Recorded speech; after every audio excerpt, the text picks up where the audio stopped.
Bien, bonjour à toutes et à tous. Si vous allez sur Internet, si vous tapez par exemple squelette géant Arabie ou squelette géant, vous allez certainement tomber sur des dizaines d'images comme celles que vous avez, je pense, en ce moment qui s'affichent sur votre écran. Et si vous allez suivre les liens qu'il y a derrière ces images, vous tombez dans un monde extraordinaire d'images qui vont évidemment un peu vous surprendre, qui on semble traduire une réalité quand même très différente de celle à laquelle on est habitué.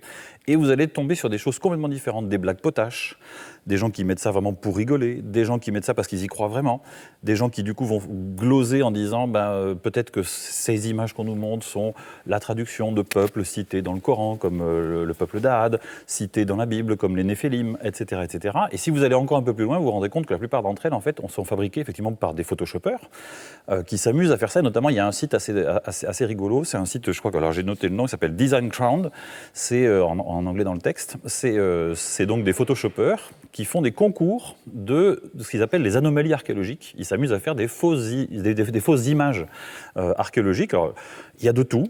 Et notamment, le grand must, effectivement, c'est soit des hommes très très petits, on en voit des archéologues en train de fouiller des hommes grands comme ça, ou des hommes très très grands, comme par exemple ceux que vous avez ici. C'est une des nombreuses déclinaisons du faux en archéologie, là, du faux de toute pièce. Et c'est de ça dont on va parler aujourd'hui. L'archéologie, l'invention des preuves de toute pièce, c'est-à-dire à un moment donné, créer là, en l'occurrence, une image seulement, mais parfois ça a été créer carrément un site, créer des objets, créer des pièces qui vont se retrouver dans les musées, qui vont parfois d'ailleurs être confondues pendant assez longtemps avec des vrais, et qui vont susciter des débats importants. Cette séance, donc l'archéologie, l'invention des preuves de toute pièce, elle est une suite d'une séance que nous avons eu le plaisir de donner autour de Glosel, qui est un exemple particulièrement emblématique. Et aujourd'hui, on veut prolonger cette discussion autour de différents exemples. Et pour cela, j'ai le très très grand plaisir de vous présenter les intervenants qui vont se succéder pour présenter des études de cas très emblématiques à chaque fois. On a essayé alors là, on va essayer, Glosel, on était en France, on était dans le cœur de la France, on était dans le Massif central, on va y retourner d'ailleurs aujourd'hui, mais là on a voulu vous emmener aussi bien plus loin, on va aller au Japon, on va aller en Angleterre, on va aller dans différents endroits pour montrer que le phénomène effectivement il est mondial et qu'à chaque fois ça raconte à travers ces faux un récit tel qu'on a voulu qu'il soit d'une préhistoire inventée ou d'une archéologie fictionnelle.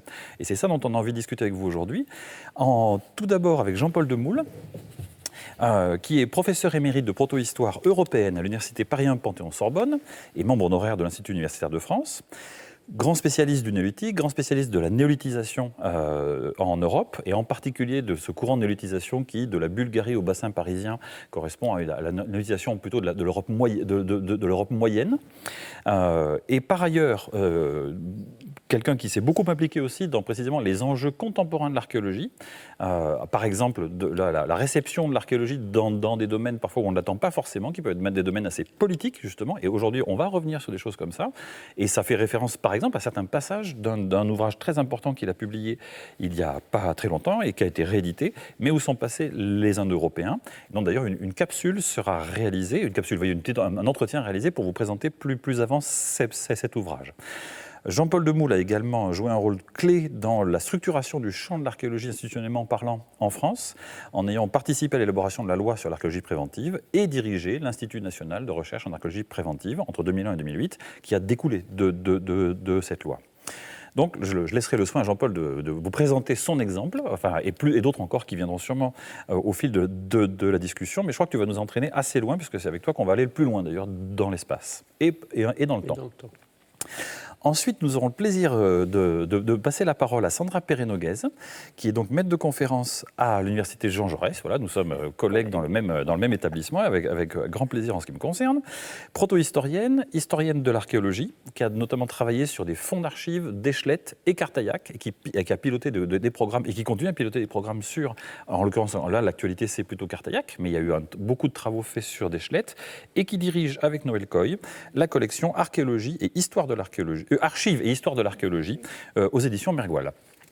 Voilà. Et enfin, nous passerons la parole à Yann Potin, historien, archiviste.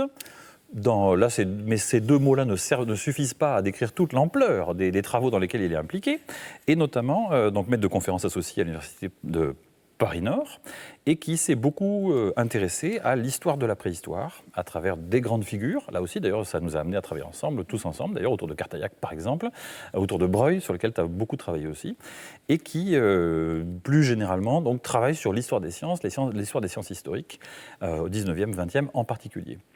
Voilà, moi je cède la parole immédiatement à Jean-Paul pour la présentation du premier exemple qu'on vous a choisi. Bien, donc l'exemple en question nous amène au Japon.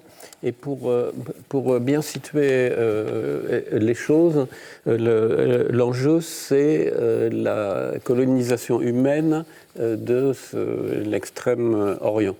On a des traces, donc une première sortie d'Afrique, pour simplifier, il y a 2 millions d'années, avec des Homo erectus, notamment dans le Caucase. Et puis on a en Chine, en Indonésie, des dates autour de 1 million, moins 700 000 ans, etc., peut-être plus vieille encore.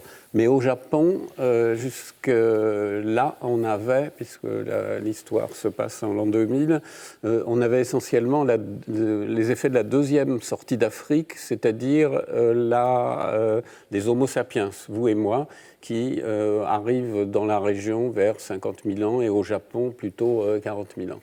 Or, à partir des années 80-90, un préhistorien amateur, au départ, Shinichi Fujimura, commence à trouver, donc, ce que vous avez sur la carte à gauche, toute une série de sites qui sont bien plus anciens, et notamment les industries lithiques que vous voyez, qui ressemblent à ce qu'on appellerait de l'acheléen en Europe, qui prouve à ce moment-là qu'on a une présence humaine au Japon aux alentours de moins 700 000 ans. Et peut-être même aussi des structures funéraires qui dateraient de cette époque. Le problème, c'est que le Japon, étant, comme vous le savez, très, très volcanique, les sols sont très acides et la plupart du temps, les ossements ne se conservent pas. Donc Fujimura est devenu très célèbre, il dirige une fondation privée. On dit qu'il a la main de Dieu, je ne sais pas le dire en japonais, parce qu'il trouve toutes sortes d'objets extrêmement, de sites, tous les sites que vous voyez. Et le plus célèbre, notamment d'où viennent une partie des outils que vous avez là, que vous avez au nord-est, là, Kami Takamori, pas très loin de Fukushima, où il a fait ces découvertes spectaculaires. Néanmoins, deuxième image, certains journalistes commencent à avoir des doutes et commencent depuis plusieurs mois, parce qu'il y a des bruits qui fuitent, etc. Et depuis plusieurs mois, commencent à le suivre. Et en octobre 2000, des journalistes le photographient et le filment en train de faire des trous pour enterrer ces objets de ce type. Et c'est publié dans le journal, comme vous voyez dans le journal à gauche, où vous voyez plusieurs photos qui le montrent au petit matin en train d'enterrer les objets en question. Donc évidemment, scandale dans tout le Japon. Il était obligé de faire son autocritique un peu à la japonaise devant, vous voyez en haut à droite, une foule de journalistes, et il est complètement accablé. Vous voyez, il ne peut pas regarder même les caméras en face. Il essaie de s'excuser en disant qu'il était comme possédé par le démon, qu'il avait soif de réputation, qu'il n'a pas pu s'empêcher de le faire, et que donc il présente toutes ces excuses pour ce fait.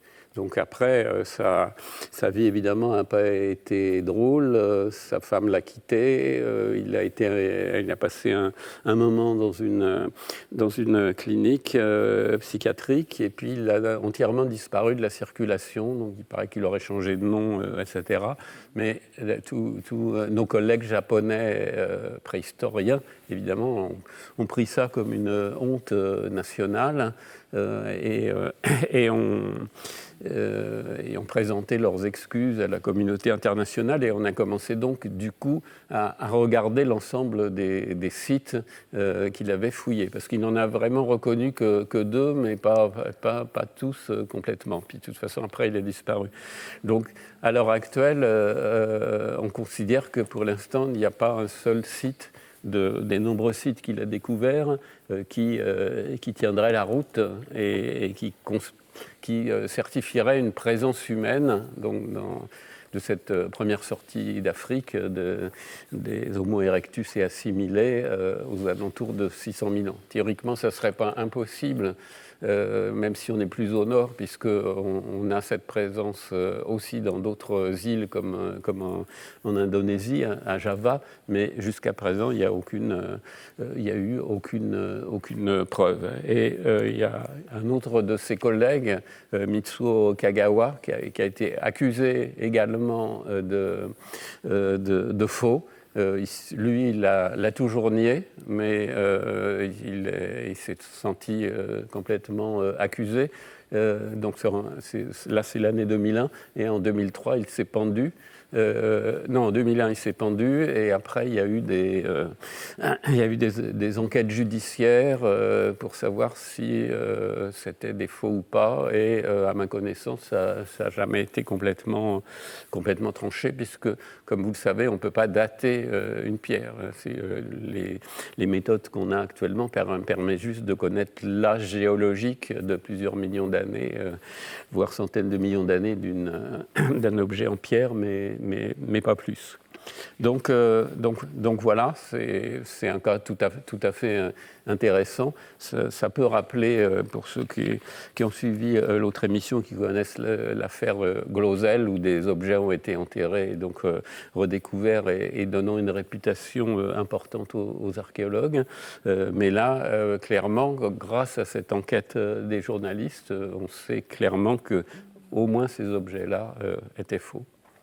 Voilà, c'est une histoire un peu triste finalement, puisqu'il cherchait la gloire, il était le préhistorien le plus fameux du Japon et il n'est plus rien. Voilà, donc s'il y a des enfants qui regardent, ça prouve qu'il ne faut pas faire de faux, c'est mal. Merci beaucoup Jean-Paul pour cet exemple effectivement édifiant. La main de Dieu, ça rappellera à tous les amateurs de Maradona un but parmi les plus célèbres du monde. Oui. Et on dirait, est-ce que c'est un... Enfin bon, on ne va pas rentrer dans un débat footballistique, on va plutôt passer la parole à Sandra. Là que tu nous ramènes en Europe, tu nous ramènes en Auvergne, et tu nous ramènes avec un tumulus ayant abrité un druide particulièrement important. Oui, puisqu'il s'agirait du grand maître des druides.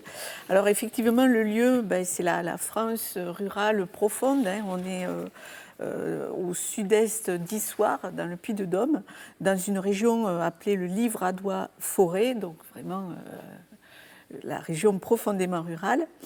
Le point de départ, c'est 1876, avec un docteur qui s'appelle le docteur Coste et qui découvre une énorme éminence dans le paysage rural de la région, que vous avez donc en image. Cet énorme tumulus, haut de 5 mètres, d'un diamètre de 40 mètres et bordé d'un fossé de 5 mètres de large. En fait, il s'avère que ce qui a été pris pour un tumulus est une motte castrale et elle a été enregistrée comme telle en 1995 par les monuments historiques. Qu'à cela ne tienne, pour Coste et d'autres érudits locaux, ce tumulus correspond au lieu où Crassus, le lieutenant de César, aurait anéanti 20 000 guerriers gaulois et surtout le grand maître des druides. Là, je reprends la citation du docteur Coste. Et effectivement, à ce lieu, mais comme ça arrive souvent dans ces régions et c'est souvent associé à des lieux géographiques un peu particuliers, il y a des légendes, des cultes, plus ou moins païens, qui restent et qui ont survécu jusqu'au début du XXe siècle, du moins. En 1902, on va procéder à des fouilles. Mais ces fouilles sont menées par, là aussi je cite des articles des profanes, c'est-à-dire des gens du cru, et en particulier une famille, la famille d'Issard, qui va s'intéresser de près à ce tumulus. Donc vous aurez bien compris que ces fouilles, elles n'ont rien de scientifique, on est là vraiment pour trouver des objets. Et effectivement, à l'issue de ces fouilles, le chanoine d'Issard, un des membres de cette famille, va emmener du mobilier avec lui à Laval précisément, puisque ce chanoine a sa prébende à Laval même, c'est-à-dire son revenu est attaché à la cathédrale de Laval. Alors d'Issard, c'est un drôle de personnage, et pour reprendre un peu Jean-Pierre Mocky, c'est un drôle de chanoine. Il est très, très républicain, ce qui est quand même assez énigmatique à l'époque, et du coup, il n'a aucun soutien de son épiscopat pour mener une belle carrière ecclésiastique, ce qu'il souhaitait par-dessus tout, puisqu'il devait sans doute s'imaginer même arriver au bout du cursus honorum, c'est-à-dire être un pape. En 1904, il va faire paraître un article, une longue étude dans la revue du Collège héraldique qui est publiée à Rome. Et dans cette étude, il croit faire la démonstration de l'histoire de sa lignée. Et cette lignée, évidemment, remonterait à ce fameux tumulus auquel il a donné le nom de d'Issard, et tumulus où serait donc inhumé le pape des druides. Et là, c'est la formule qu'il utilise dans son texte.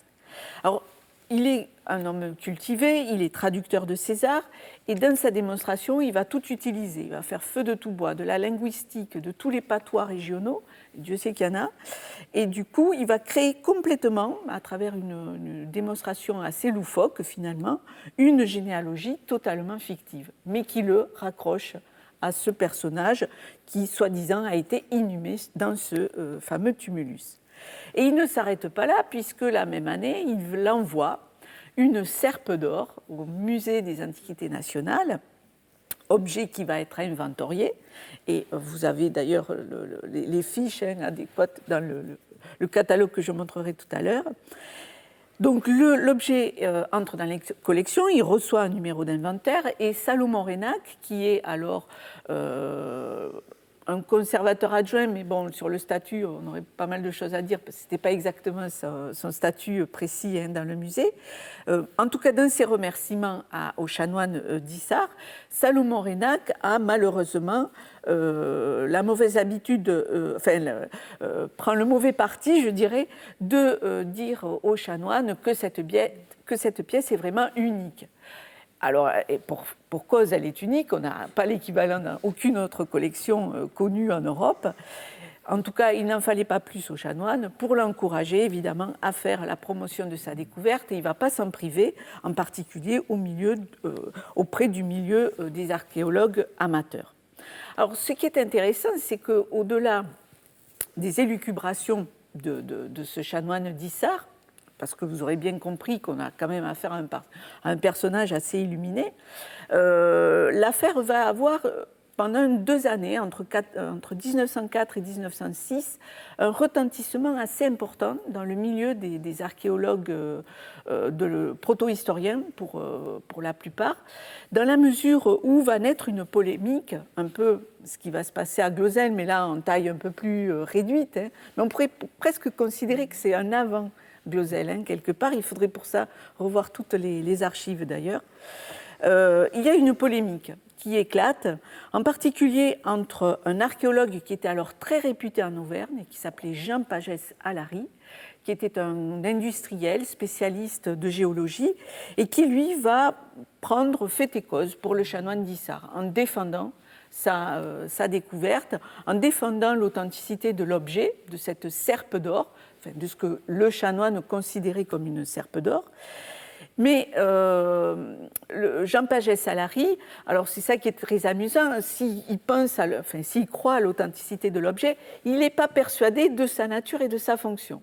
Pour lui et d'autres, d'ailleurs, à côté de Paget-Salary, vont considérer qu'il s'agit là d'un strigile. Et effectivement, sur l'illustration que vous allez voir cette serpe qui est presque au milieu de tous les objets qui ont été récoltés, et elle a une forme un peu étrange. Alors, c'est la feuille de gui, enfin bon, c'est tout le délire du chanoine d'Issard, mais effectivement, ça pouvait être comparé à d'autres objets, et en particulier aux strigiles qui servaient aux athlètes, notamment à se nettoyer la peau après leurs exercices gymniques. Alors, dans tous les cas, Paget-Salary, lui, est du côté des défenseurs de la découverte, et il va défendre ses positions, en particulier dans un congrès qui aura lieu en 1904 à Grenoble. C'est le congrès de l'Association française pour l'avancement des sciences. Et là, il va être ridiculisé par un grand savant lyonnais qui s'appelle Ernest Chantre. Et Ernest Chantre va aller très loin puisqu'il va dénoncer quelque part toutes les trouvailles de Jean Paget-Salary en laissant planer le doute sur l'ensemble des mobiliers qu'il a pu découvrir dans tous les tumulus qu'il a fouillés en Auvergne. Donc vous voyez que la polémique prend une autre ampleur. Et ça ira crescendo jusqu'au point où Paget-Salary va envoyer une lettre à Chantre en lui demandant de convoquer ses témoins, non pas pour un duel comme on pourrait s'y attendre, mais il va lui proposer de fouiller le tumulus pour régler cette polémique et être sûr que l'objet, en particulier cette serpe, sont bien authentiques. La fouille ne se fera jamais parce que le propriétaire va refuser tout simplement de leur accorder la permission de fouiller. Alors, les objets découverts, vous en avez l'image à l'écran, ces objets vont passer entre les mains de Roland Bonaparte, grand collectionneur, puisque le chanoine d'Issard, dont on perd un peu la trace après 1904, on sait en revanche qu'il a légué tous ses biens, enfin tout son mobilier en tout cas, du tumulus d'Issard, entre guillemets, à Roland Bonaparte en 1911, année de sa disparition. Et c'est finalement la fille de Roland Bonaparte, Marie Bonaparte, qui en fera une donation au musée des Antiquités nationales en 1925. Et ils seront inventoriés comme les autres objets. Alors sachez que tous les objets sont faux. La serpe, la fameuse serpe d'or, c'est du métal doré. Les urnes, bon là aussi, ce sont des faux fabriqués fin 19e et en tout cas début 20e siècle. Tout cela est consigné dans le catalogue que je vous montrerai. Alors, en tout cas, ce qui est intéressant dans cette affaire, au-delà des objets eux-mêmes et de leur non-authenticité, c'est que cette affaire, elle a cristallisé plusieurs choses. D'abord, il faut un bon protagoniste, et celui-là, on l'a, à travers ce personnage du chanoine d'Issard qui était vraiment en rupture de banc, en fait, avec sa hiérarchie. Et comme l'a souligné Marc-Antoine Kayser, il dit dans son introduction « Le faux permet ici de combler des attentes ». Et effectivement, on peut se demander si à travers ce pape des druides, finalement, le chanoine d'Issard ne s'était pas, pour parler comme les jeunes, projeté en pape tout court, malgré l'échec de sa carrière ecclésiastique. Et puis, second ingrédient, c'est le milieu archéologique. Un milieu archéologique local qui est très attaché, qui est très régionaliste au fond, et qui est fier de ses découvertes. Et on est dans une région où à l'époque on fouille effectivement de grands tumulus, où on sort des mobiliers qui vont faire référence dans les référentiels justement archéologiques. Donc quelqu'un comme Paget-Salary, il est tout à fait crédible, et dans ce milieu-là, on peut il est en contact avec tout ce qui se fait de meilleur en archéologie, Joseph Deschlette et d'autres archéologues spécialistes de protohistoire. Et du coup, ça crée aussi une polémique qui ne dit pas ce nom avec ces grands savants appartenant à des institutions, alors que ce soit à Lyon, mais surtout à Paris. Et il y a toujours ce sentiment d'infériorité par rapport à Paris-Province, qui a bien fonctionné à cette période-là et qu'on voit ressurgir très souvent à travers ces polémiques. Et puis, finalement, il y a un autre ingrédient important, c'est le druide. Parce que le druide en archéologie, c'est un peu le mirage de l'archéologie, même si ces dernières années, on commence un petit peu à avoir peut-être quelques éléments qui nous renseigneraient éventuellement, mais je reste, moi, par contre, très prudente sur certaines interprétations. Qu'est-ce que je veux dire par là ? On connaît très peu de choses du point de vue archéologique. Et à cette époque-là, on connaît encore moins, puisqu'on n'a pas toutes les connaissances qui vont arriver avec les grandes fouilles des années 80 et 90 sur les sanctuaires du nord de la France en particulier. Donc la seule référence, c'est laquelle ? Ce sont les textes. Et en particulier le texte de Pline l'Ancien, qui décrit effectivement cette serpe d'or que tient le druide pour couper le gui. Donc, on a vraiment là un terrain, un champ des possibles, des élucubrations en tout genre qui s'ouvrent. Et c'est peut-être pas étonnant lorsqu'on a à tel point envie de trouver le druide, alors que personne jamais n'a trouvé ce druide à l'époque du chanoine d'Issar. Pourquoi ne pas tout simplement l'inventer et créer juste cet instrument-là qui renvoyait pour le commun des mortels à l'époque aux druides sans discussion. Voilà. Merci beaucoup Sandra pour cet exemple là aussi de nouveau très édifiant. On sent bien que du côté de la psychologie du faussaire ou de celui qui le dupe, de ceux qui le dupent, il y a quelque chose de très intéressant. Il aurait fallu qu'on invite aussi un psychologue pour pouvoir travailler sur cette question, mais on va rester dans le champ de l'archéologie et de l'histoire. Et avec un troisième bouquet d'exemples, il y en aura plusieurs, avec Yann Potin qui va faire référence justement à un objet dont on a été amené à parler au muséum, qui est le crâne de Pildan. Mais ce n'est pas le seul. Oui, merci. En fait, Sandra vient de... C'est une magnifique transition parce que quelque part, combler le manque, le faux comme comble du manque, c'est une question qui est au cœur des deux exemples que je me propose en un temps très limité, rapprocher l'un et l'autre. Ils l'ont été par plusieurs auteurs et historiens, comme Arnaud Hurel par exemple, c'est-à-dire l'exemple de la mâchoire de Moulin-Quignon, autour de 1863-1864, et de l'homme de Pildan, mâchoire de Moulin-Quignon que vous voyez à l'écran, ce moignon, et l'homme de Pildan, enfin en tout cas là encore un remontage, c'est le moulage que vous voyez à l'écran, de l'association entre un crâne et un morceau de mâchoire, et surtout des canines particulièrement simiesques. Et là, on se situe 50 ans plus tard, exactement 50 ans plus tard, 1912-1913, donc deux moments, deux mâchoires et deux combles, deux manques à combler, pardon, deux mâchoires ou deux morceaux de mâchoire, et surtout une même histoire. C'est pour ça que c'est intéressant de les rapprocher et de les comparer, et faire une sorte d'analyse comparée des faux, parce que ce ne sont pas tout à fait des faux, d'abord parce que ce sont des objets réels, au sens où ils n'ont pas été fabriqués, ce sont des fossiles, c'est des vrais morceaux d'êtres humains. Simplement, évidemment, ils ne sont pas calés là où on les attend, même si on les a attendus très précisément dans une temporalité qui est au cœur de l'invention des origines. Donc ce n'est pas la préhistoire inventée, là, c'est vraiment comment on invente la préhistoire, ou qu'on essaye de l'inventer, ou de la réinventer, ou de la refonder par le fou. Et puis, dernier point commun, c'est une histoire franco-britannique. Dans les deux cas, c'est vraiment une histoire autour de la Manche. C'est des villes quasi-balnéaires, Abbeville d'un côté, Brighton et son arrière-pays de l'autre.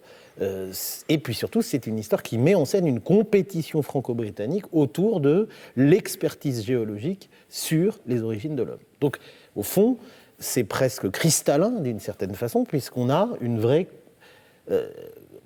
similarité, analogie entre ces deux affaires.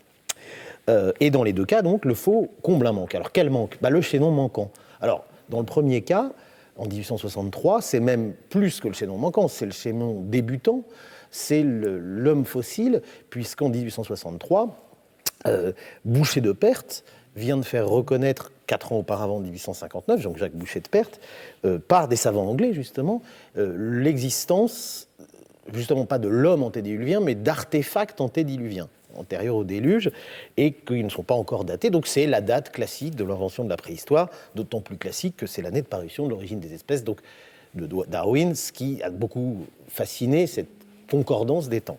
Mais on dit c'est très bien de faire reconnaître que les hachereaux taillés acheléens, donc du nom d'un faubourg d'ailleurs d'Abbeville, sont antédiluviens, mais il manque l'homme. Donc en fait, la mâchoire de Moulin-Quignon est découverte dans une carrière d'Abbeville en mars 1863, et elle vient très clairement répondre à un désir de découverte. Là, ça va très vite en quelque sorte se passer mal, parce que la commission britannique, ou les savants britanniques, pas tout à fait les mêmes, qui avaient adoubé Boucher de Perthes 4 ans auparavant, là vont au contraire le disqualifier.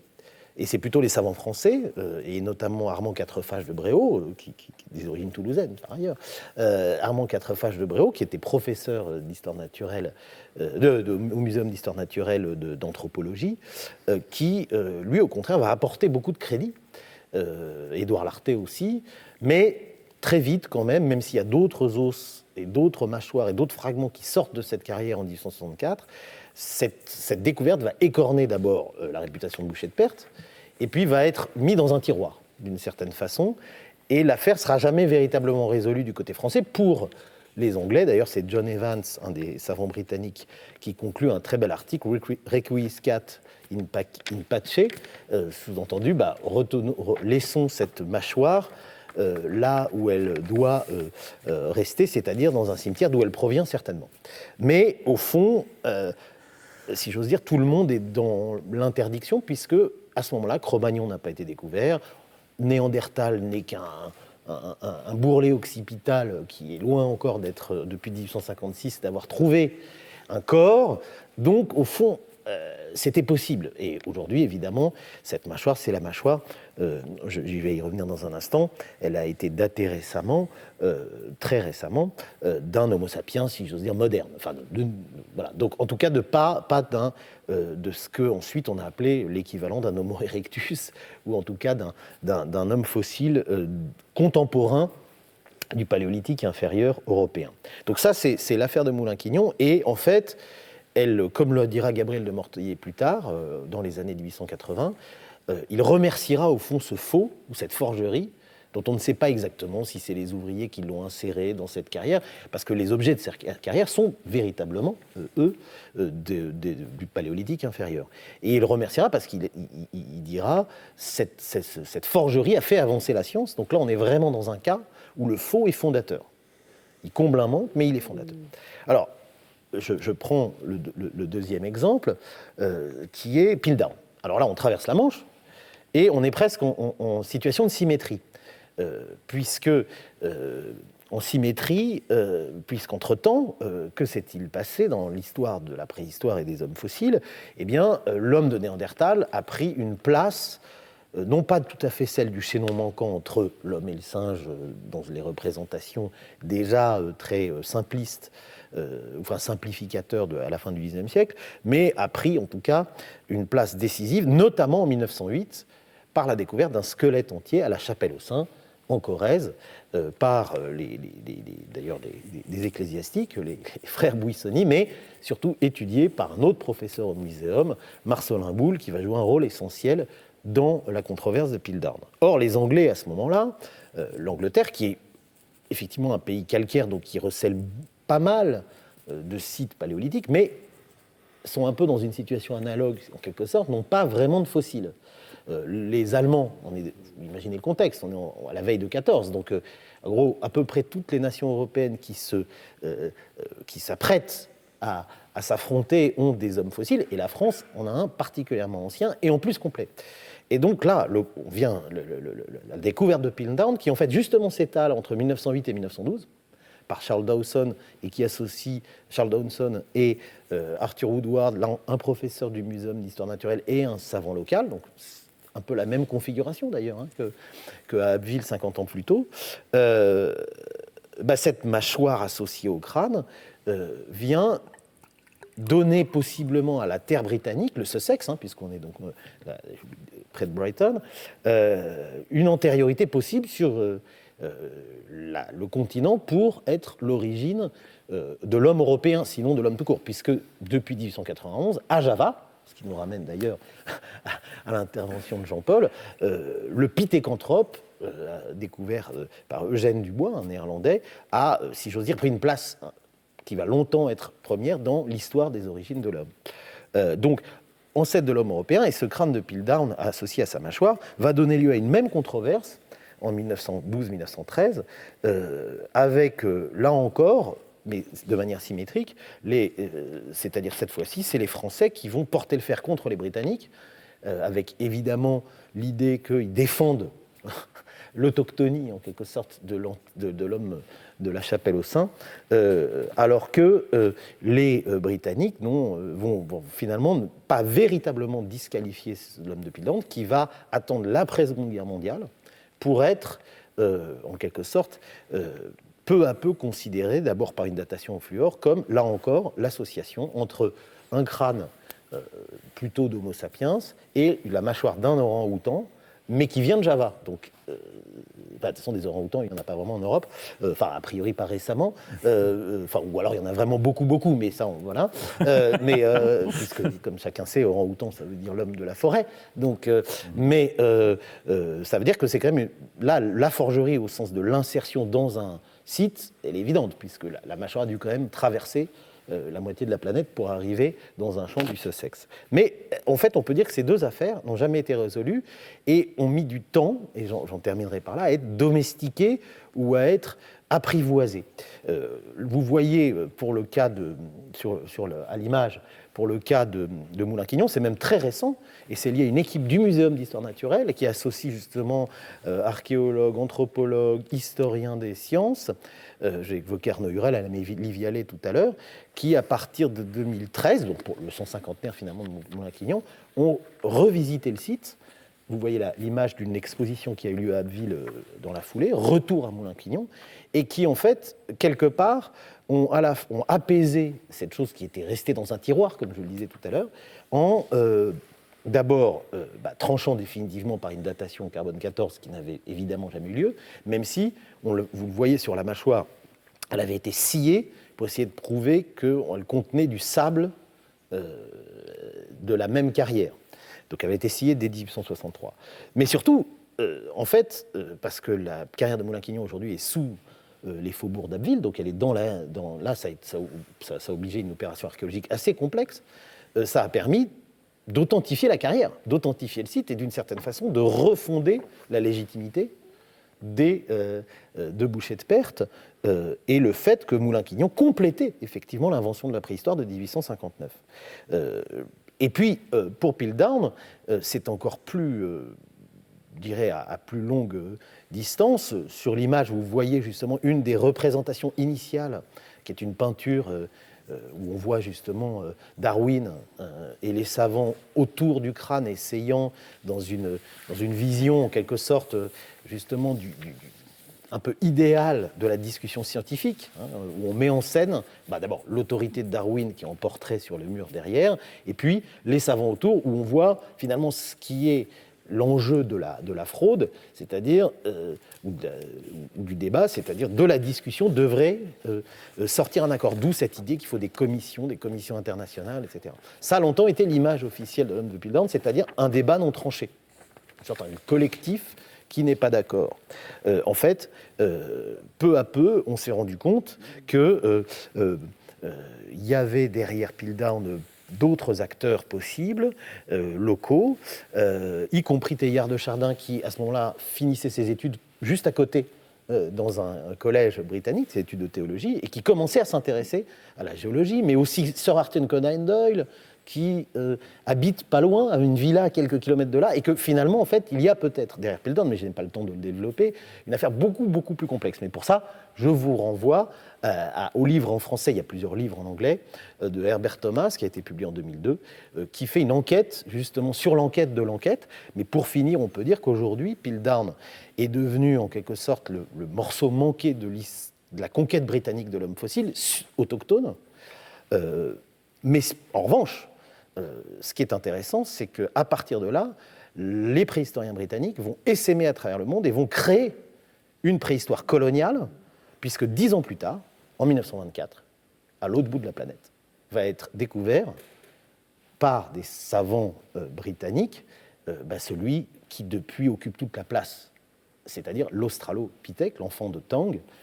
Et je pense qu'il y a un lien très fort, là encore, entre l'impossible homme de Piltdown et le possible enfant de Tang qui va générer toute la lignée des Australopithèques, si j'ose dire.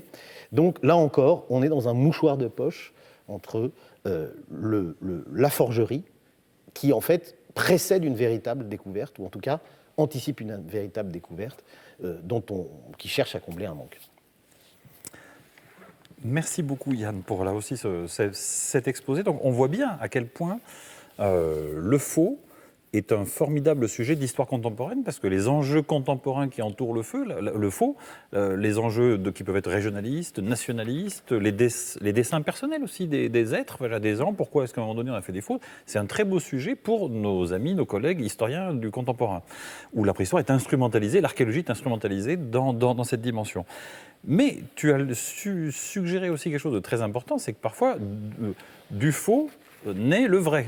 Et c'est ça qui est parfois complexe. Effectivement, prenons le cas de Mortillet que tu as cité à plusieurs reprises.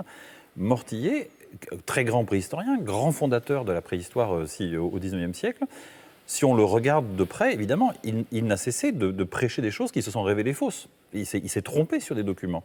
Mais parfois, il a eu raison en ayant tort. Donc ça, c'est quelque chose qui demande, effectivement, l'historien des sciences, beaucoup de prudence. C'est qu'il y a de temps en temps, effectivement, comme tu l'as dit, sur Moulin-Quignon, par exemple, cet objet-là a été important à ce moment-là. Ah, mais il a même été, on peut dire, décisif, puisque de manière beaucoup plus importante, on retient toujours la date de 1859, précisément pour ne pas retenir celle de 1863.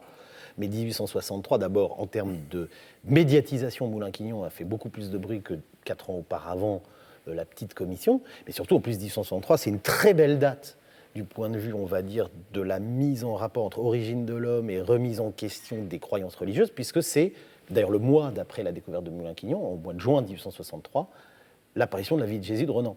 Donc, il y a un contexte très fort qui remet en cause, en quelque sorte, l'explication chrétienne des origines de l'homme. Voilà. Et en fait, oui, on peut dire que l'invention de la préhistoire, on pourrait la dater de 1863, au niveau social et médiatique.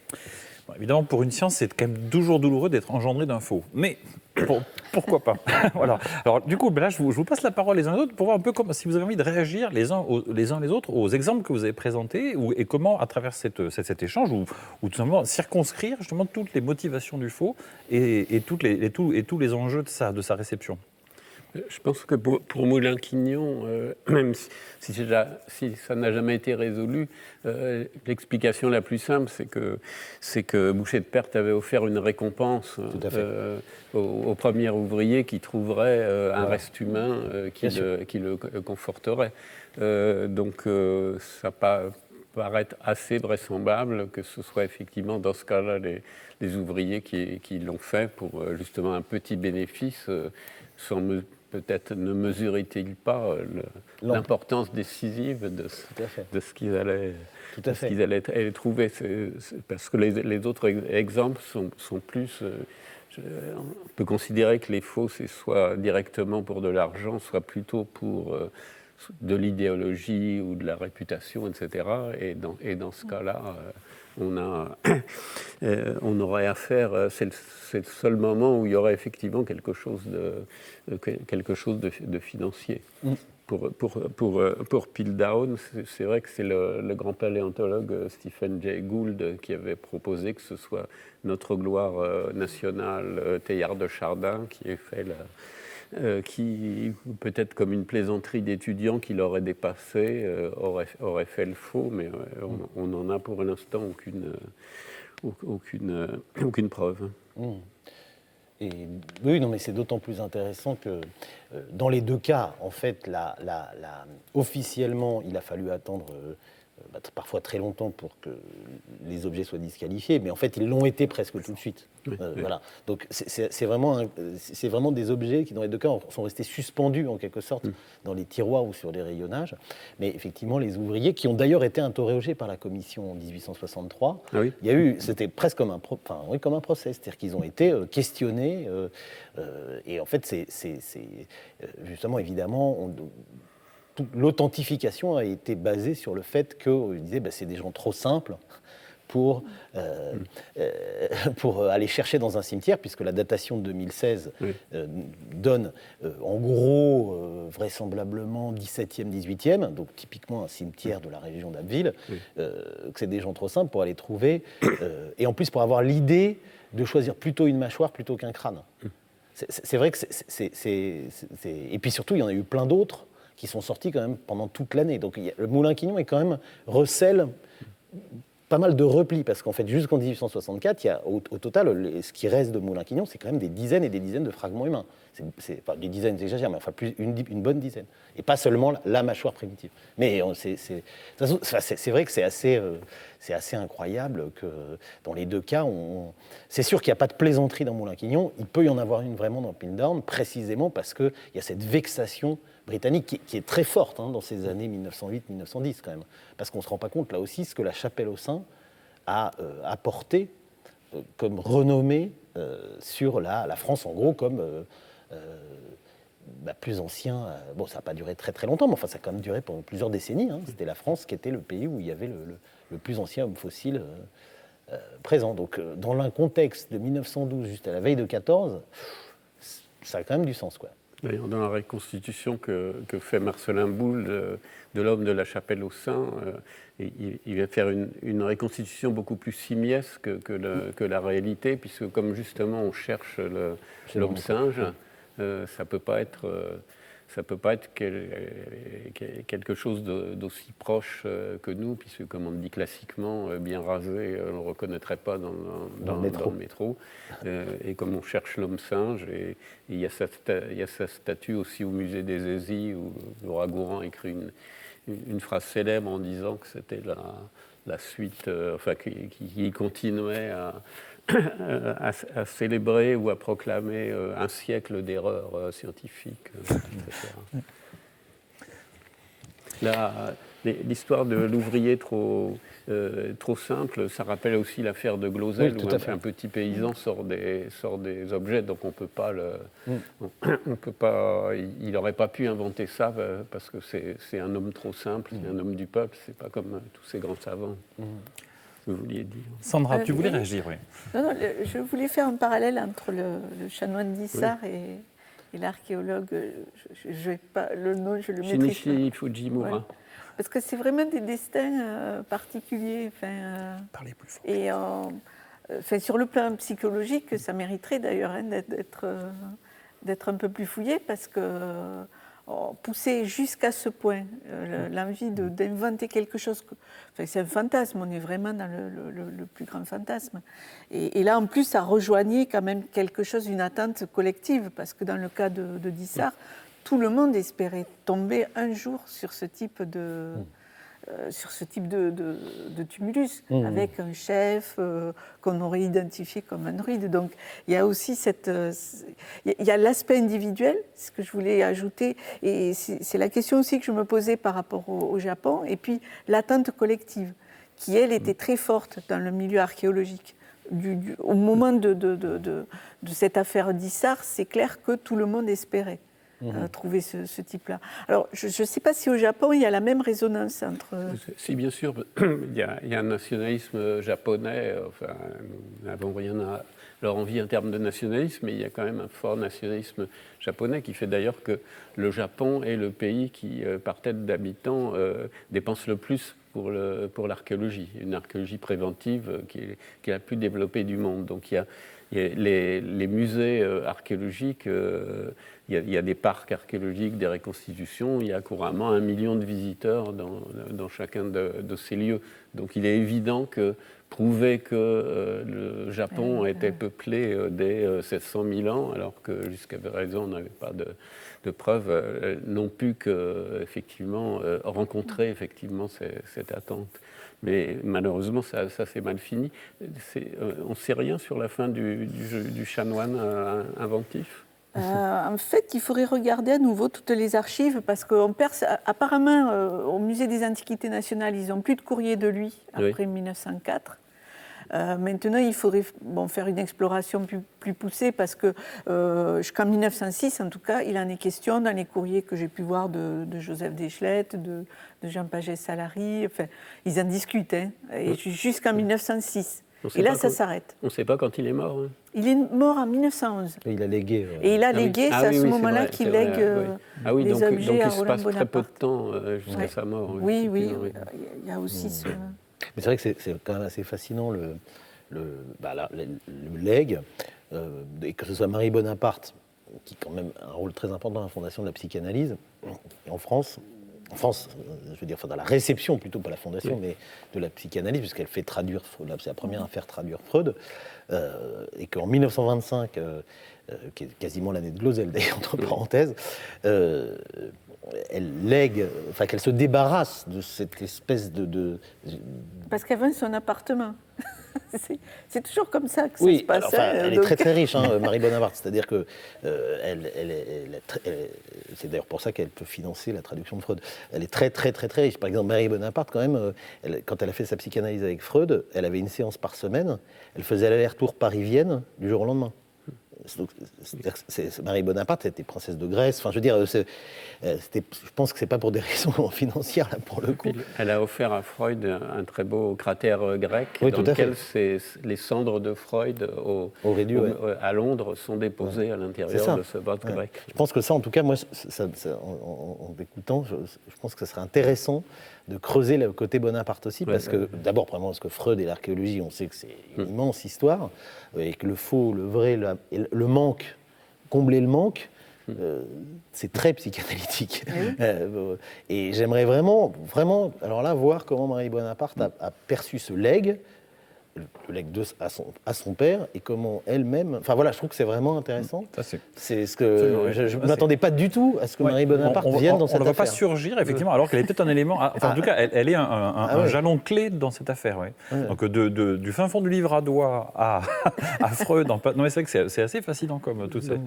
D'autant qu'on fête les 200 ans de la mort de Napoléon. Voilà, exactement. Là, c'est la totale. Comment il est rentré en contact avec... Moi, j'ai juste repris ce que j'avais vu dans le catalogue. Après, là, il manque le chaînon. Comment il a pu faire de toute façon, c'est comme tu l'as dit très justement, c'était un grand collectionneur. Et il avait beaucoup enfin, Roland Bonaparte, je veux dire, en l'occurrence. Puis même, il publiait pas mal de choses. Enfin, je veux dire, ça a été un savant assez... Il a fait pas mal de voyages, et il a fait beaucoup de legs différents. Un savant important, oui. Mais c'est pour ça que sa fille, elle a hérité, par conséquent. Et lorsqu'elle fait la donation, au Musée des Antiquités nationales, elle précise juste, c'était dans le fond... de l'héritage, et c'est nommé le tumulus d'Issar, mais elle n'a pas l'air d'en savoir plus que ça. Non, mais tout à fait, il ne faut pas surinterpréter. De toute façon, je pense que c'est le moment où elle règle la succession de son père. Je reviens sur d'autres points que vous avez, qui ont surgi de ce que vous avez dit. Et c'est vrai qu'il faut y penser. Pour le faux, c'est la plaisanterie qui dépasse le faussaire. C'est qu'à un moment donné. Non, mais je pense que c'est arrivé assez souvent. Et on peut d'ailleurs dire qu'à cette époque-là, fin 19e, début 20e, jusqu'à récemment, et moi d'ailleurs je l'ai vécu dans certaines fouilles, des archéologues peuvent avoir très peur qu'on leur fasse une mauvaise blague.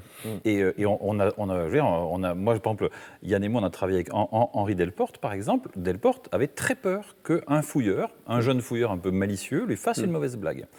Et c'était quelque chose qui était, en gros, il était clairement dit sur la fouille, jamais de mauvaise blague.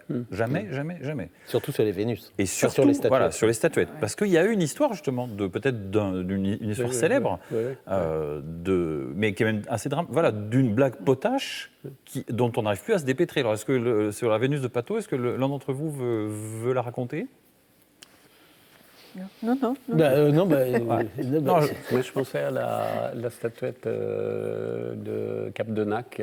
Ah oui, oui. Qui a été trouvée sur une fouille néolithique de Jean Clotte et en pierre, qui orne la première édition du livre de Jean Guilaine, La France d'avant la France, mais qu'il a retiré ensuite, et dont on n'a aucun équivalent dans le chasséen, puisque c'est un site chasséen, mais qui ressemble beaucoup aux statuettes du site de Lepenski en Serbie, mais 2-3 000 ans avant, et sur lequel, comme elle est en pierre, on ne peut pas la dater.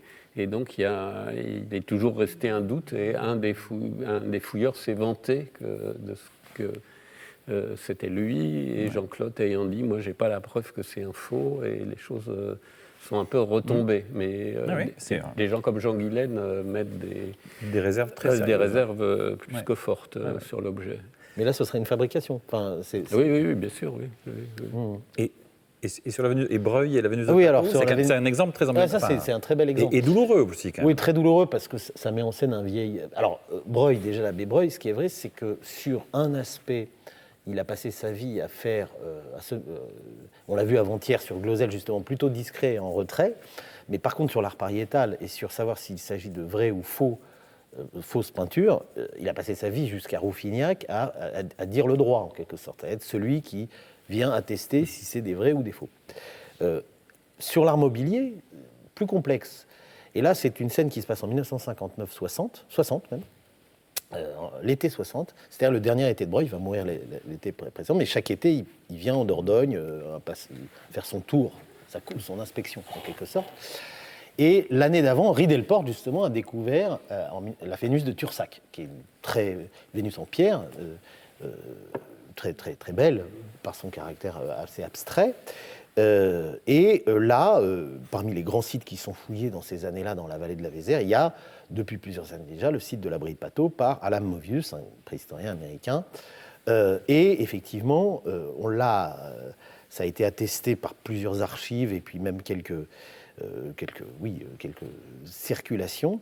Un des fouilleurs, ou plusieurs fouilleurs, ont fait une farce à Breuil, c'est-à-dire qu'il est venu visiter l'abri de Pato cet été-là, et ils lui ont présenté une statuette qui était fabriquée en bloc gravé, je crois. Oui, en bloc gravé. Et il l'a authentifié un peu trop vite. Et cette Vénus, est quelque sorte, ou cette figuration, a été un triste... mais enfin, c'est retombé tout de suite dans l'oubli, en fait. C'est que ça a été très discrètement, mais vraisemblablement, c'est un traumatisme pour beaucoup de gens qui étaient à ce moment-là à tête de chantier de fouilles, comme Delporte, parce qu'effectivement, les Vénus sont toujours... c'est une obsession, en fait. C'est cette idée que ces statuettes, qui sont des objets d'exception, sont des candidates ou des candidats rêvés pour l'insertion archéologique. Et c'était même le cas pour la Dame de Brassampouille de Piette. Piette découvre la Dame de Brassampouille le 28 août 1894. Le lendemain, on a une lettre où il dit « c'est pas possible, ça ressemble trop à une statuette égyptienne, on a cherché à me ridiculiser. Oui. » Immédiatement. Bon, et donc, comme il est paranoïaque, c'est pratique, parce que du coup, il va résister, pas finir par adopter l'authenticité, mais voilà, donc c'est un vrai motif, en fait. C'est un vrai motif. Et Breuil en est mort, alors. Il n'est peut-être pas mort de ça, mais là où il y a un côté psychanalytique, et après je te passe la parole tout de suite, Sandra, c'est qu'effectivement, d'une blague potache, si elle est authentifiée par quelqu'un comme Breuil, en fait, ils ne peuvent plus en sortir après. Voilà, c'est ça. Là, et là, une fois qu'on est pris dans le rouleau compresseur de sa propre forgerie, on ne peut pas s'en sortir. Ça rejoint aussi quelque chose qui ressort quand on lit des correspondances, c'est que ces histoires de faux, elles ont des répercussions très importantes au niveau des réseaux relationnels aussi. Et je pense en particulier à une sale affaire qui avait eu lieu en 1906 Et c'est toujours les mêmes matériaux, des pierres. Comme ça, on peut pas les identifier ni les dater. C'est les fameux silex de l'île de Riou.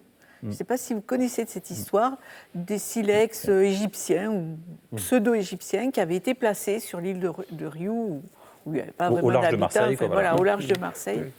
Et ça avait mis en cause 2 archéologues du Cru, Michel Clerc et Arnaud Daniel, qui étaient, je crois, même abbé pour Arnaud Daniel, et qui avaient déjà une réputation, parce qu'il ne faut quand même pas oublier qu'il y a aussi des gens qui y trouvaient leur intérêt, et cet Arnaud Daniel avait déjà la réputation d'être un faussaire, ou du moins de trafiquer les fouilles qu'il faisait. Malheureusement, il fouillait beaucoup dans la région de Marseille.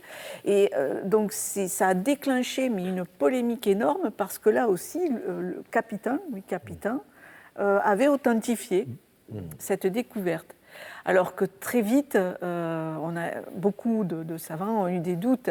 Et Louis Capitain, pour avoir lu certains courriers envoyés à Cartaillac ou même à Deschelettes, il se retrouvait dans des situations qui étaient impossibles et qui remettaient en cause leur légitimité scientifique, très clairement.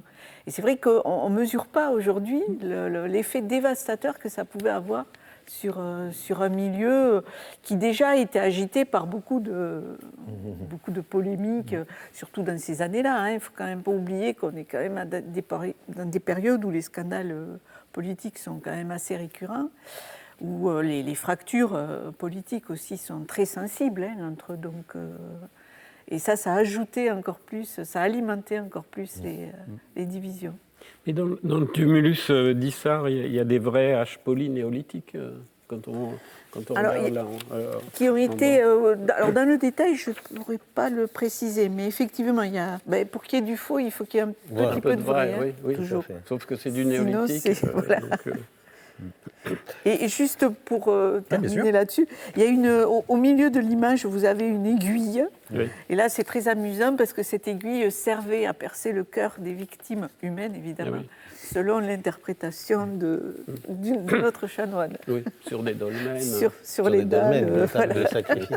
Et justement, en parlant de dolmens ça me fait penser, une question que je voulais vous poser, c'est est-ce qu'on sait si Goscinny connaissait l'affaire du tumulus, parce que dans l'album La Serpe d'Or, qui est le deuxième en plus de la série, donc il doit dater de 58 ou 59, c'est quand même pas si longtemps après. Au fond, il y a d'abord la Serpe d'Or est centrale dans le. Enfin, pour le coup, ça vaudrait le coup parce que je sais que Goscinny se documentait pas mal, mais plutôt avec une littérature un peu ancienne. Il lisait Deschelettes, par exemple, et en tout cas et Uderzo aussi pour s'inspirer des planches. Enfin, en tout cas, il y avait voilà. Et je trouve que ça serait marrant de savoir si c'est pas une sorte de petite de crypte en fait un peu cynique d'ailleurs de la part très clairement de Goscinny et Uderzo qui se moquent toujours un peu de la manière dont on sanctuarise les Gaulois, etc. Parce que le stock des Serpes d'Or, je ne sais pas si vous vous souvenez, il est à l'intérieur d'un dolmen. C'est assez génial. Ça renvoie à toute l'imagerie du 19e aussi. Oui, et des livres scolaires jusqu'à dans les années 50. C'est toujours associé aux mégalithes. Oui, c'est ça. Ça c'est Après, ils avaient une culture, les deux, très classique. Oui, très classique. Ils connaissaient bien leurs textes. Oui, le latin. Aléa texte. En tout cas, on voit à quel point cette réflexion pour nous, historiens, archéologues, historiens des sciences, sur le faux est féconde. Parce qu'effectivement, mais c'est très complexe, c'est une matière complexe le faux. Effectivement, il y a la dimension psychologique du faussaire dont on a parlé, qui est intéressante en soi, la question des conditions de réception, là je me répète, mais tu vois, il y a des aspects micro-historiques, macro-historiques, mais il y a aussi des fois du faux, donc on l'a dit, peut être engendré le vrai, enfin en tout cas certaines visions, etc. C'est un sujet absolument fascinant. On va bientôt clore ce débat dont je vous remercie énormément, mais non sans avoir peut-être quelques derniers commentaires, bien sûr, et des conseils de lecture. Je voudrais ajouter que quelquefois, des vraies découvertes ont été, justement, on en parlait à l'instant, interprétées comme des faux. C'est-à-dire la grotte Cosquer, un éminent spécialiste d'art paléolithique a dit que, on voyait bien que les cerfs, c'était une copie de Lascaux. Il y a la découverte de cette statue gauloise en bronze qu'on appelle le dieu de Saint-Maur. L'éminent spécialiste d'art celtique, Paul-Marie Duval, avait dit c'est un faux. Et on a même des gens qui ont dit que l'armée de l'empereur de Chine, là, les 8000 soldats, ça avait été un faux de la Chine maoïste etc. Ça a été écrit dans une revue d'histoire tout à fait vénérable par un éminent historien. Donc on a aussi l'inverse quelquefois, qui reprend l'affaire de Brassempouy, où quand c'est quasiment trop beau pour être vrai, les autres disent soit le découvert. Mais là, il y a l'exemple séminal de Altamira. C'est que voilà, Altamira, la grotte d'Altamira, qui est celle par laquelle l'art paléolithique est vraiment révélé et qui va être suspecté de faux pendant une vingtaine d'années, entre sa découverte vers 1880 et vraiment la révélation à partir de 95, 1900. C'est vrai que c'est assez... Non, mais c'est cette dialectique du vrai et du faux, mais en fait, elle nous ramène à notre démarche scientifique. C'est qu'on passe notre temps, effectivement, de toute façon, à établir des faits, à vérifier des faits, et ensuite à bâtir des interprétations en fonction de cette vérification des faits. On est en permanence dans cette mise en scène-là. Et donc il y a cette tension permanente, effectivement, entre comment est-ce qu'on arrive à vraiment démontrer l'authenticité, la vérification d'un fait. Là, on a choisi des exemples très emblématiques, vraiment de faux fabriqués de toutes pièces. Et donc, ils permettent vraiment d'illustrer cette question-là. Mais de fait, cette tension entre le vrai et le faux, c'est notre boulot de scientifique que d'être en permanence en train de vérifier que ce qu'on fouille est bien un document sur lequel on pourra bâtir une interprétation authentique. Juste pour faire un petit rebond et faire un clin d'œil aussi à Sandra, justement précisément sur Altamira, le mea culpa célèbre de Cartaillac, puisque c'est le titre d'un article mea culpa d'un sceptique en 1902, est justement typiquement quelque chose de très rare. Parce que tout à l'heure, on n'arrêtait pas de dire, le problème c'est qu'à partir du moment où la crédibilité des savants, surtout quand ils ont un niveau, comme on a pu le voir avant-hier sur Glosel, de plus que de fin de carrière, de sommité, ils ne peuvent pas faire machine arrière d'une certaine façon. Or, l'attitude de Cartaillac, savant toulousain s'il en est, c'est précisément d'avoir su trouver le bon moment pour non pas se retirer, mais pour faire volte-face et devenir, à partir de là d'ailleurs, un des grands spécialistes de l'art pariétal. Et cette stratégie-là, en quête du mea culpa, elle est très rare et on la doit à Cartaillac. Très bien. Ça fait plaisir à entendre quand même. Hein, tu vois, voilà. C'est très bien. Je trouve que tu vois, là, tu viens de reconnaître tout ce que tu dois à Cartaillac et je te remercie beaucoup de ce geste. Alors, des conseils de lecture pour poursuivre, on l'espère, en tout cas que ça vous a suffisamment intéressé pour avoir envie d'aller plus loin que moi, je me suis régalé à vous écouter, mais j'espère justement que ça va vous donner envie aux gens d'aller encore bien plus loin dans cette réflexion sur le faux en archéologie. Alors, qui veut commencer par peut-être Sandra? Justement, la référence, c'est le catalogue de l'exposition qui avait eu lieu au Lathénium à Neuchâtel, et qui avait été encadré par Marc-Antoine Kayser. On est en 2011. Et je me souviens d'avoir lu, alors je n'ai pas retrouvé la référence, mais dans une revue grand public qui était assez partagée, parce que le problème, c'est que le musée mettait en avant des faux. Et ça, c'est un grand problème pour un musée digne de ce nom. Est-ce qu'on doit présenter des faux ? C'est une grande question, là aussi, sachant que dans beaucoup de musées d'Europe, notamment, on sait quand on a un peu l'œil, par exemple, pour des monnaies, notamment, on reconnaît assez rapidement des faux et qui sont présentés avec des vrais, des témoignages. C'est d'autant plus compliqué qu'aujourd'hui, les musées, à cause de la conservation préventive, grâce à la conservation préventive, ne cessent de mettre des facsimilés. Donc, le faux au cœur du musée aujourd'hui, puisque le facsimilé est partout. Oui, la dame de Brassempouy, la vraie, elle est dans les réserves, parce que c'est le legs de Piette, et ce qu'on voit, c'est un fou. Mais là, il y avait la vraie mâchoire de Moulin-Quignon, au musée de Neuchâtel. Là, c'est faux. Très bien, merci beaucoup Sandra. Ça a été une très grande expo sur le sujet et ce catalogue est formidable. 2014, je crois. 2011. 2011. Jean-Paul, Yann Moi, ça va être très simple. D'abord, renvoyer au numéro de l'anthropologie de 2016 qui donne tous les résultats, il est en ligne, de la revue de l'anthropologie sur cette revisite, ce retour à Moulin-Quignon, qui a donné lieu à une exposition dont on a vu l'image tout à l'heure, mais à Abbeville et peut-être un peu plus modeste, mais tout à fait intéressante que celle de l'âge du faux. Et puis le conseil de lecture, parce qu'on ne s'en lasse pas, c'est les fraudes en archéologie préhistorique de Vaison de Pradenne, qui date de 1932, qu'on a évoqué déjà avant-hier. D'abord parce qu'il vient d'être réédité par Jérôme Millon, éditeur de Grenoble, et puis parce qu'il fait une comparaison, que c'est l'histoire de Glosel-en-Creux, mais qu'on y trouve aussi Molin-Quignon, plein d'autres... L'île de Rioux. L'île de Rioux, voilà. Et aussi, il fait des comparaisons, et ça c'est très important par rapport à la thématique de cette année de l'histoire à venir, avec le statut du faux en histoire ou en les autographes, les autographes de Vercingétorix au XIXe siècle ou les lettres de Jeanne d'Arc, les Moabitica en Palestine dans l'archéologie biblique, etc. etc. Donc ça reste un livre incroyable d'un acteur en plus majeur des controverses qu'on a évoquées ces jours-ci, et qui voilà, est un livre d'épistémologie critique du faux datant de 1932, ce qui prouve que le statut du faux, sur le plan de vue de la méthode, est là depuis longtemps dans la science archéologique. Voilà, donc, très bien. Plus le et oui, bien sûr. que tu as déjà montré, mais voilà, Herbert voilà. Thomas sur le le mystère de l'homme de Piltdown, voilà. Et où on découvre effectivement, quand même, c'est vrai que c'est une série de hasards, le fait que Conan Doyle, qui par ailleurs a évidemment une place essentielle dans l'histoire de l'enquête policière, de l'énigme, des traces, dans l'imaginaire, comme dirait Carlo Ginzburg, du paradigme indiciaire. Et qui adorait le paranormal. Il était même carrément spirit. Sur la fin de sa vie. Qu'il se trouve que sa villa soit à quelques kilomètres de là, et qu'il soit particulièrement intéressé à Piltdown en plus, sur la fin de sa vie. C'est vrai que c'est assez troublant.